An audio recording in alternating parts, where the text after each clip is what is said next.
nga ikaw mo hamtong na. Ang tanan nga kalibog kalit lang mo tinawra.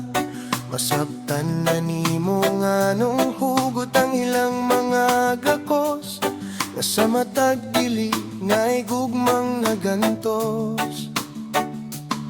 Dili ka to pagpugong, dili ka to pagmando sa imong dalan, kundi sa gusto nga ikaw mapanalipdan sa kasing-kasing mo, nga wapay hibang kaagan.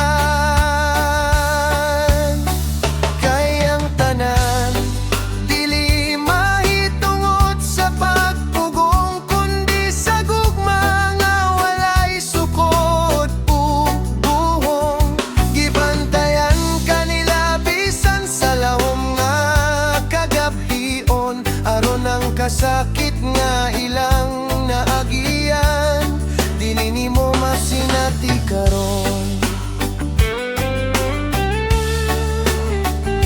Gipaningkamutan nila nga ikaw mapanalipdan, gikan sa mga tunok nga ilang natumban sa katuigan. Giya sa imong agianan aron dili ka masugamak sa mga pagsulay nga kaniya to kanila nakapahila. Ugo sa kaadlaw niya na muling ika sa kagahapon, uban ng mapasalamaton nga dughan ug mata nga maluluyon. Makita nimo ang kabugat sa tanan nilang gipas-an, aron lang ikaw magpabiling luwas sa bisan unsang kapildihan.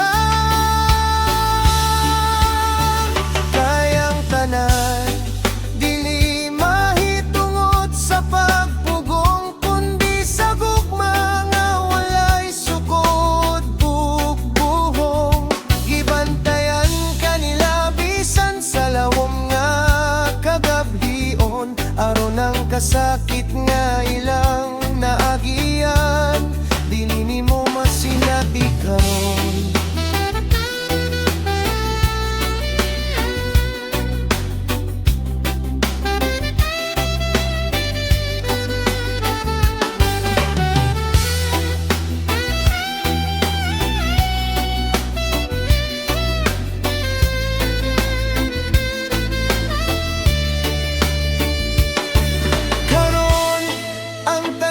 Nagkatinaw na ang rason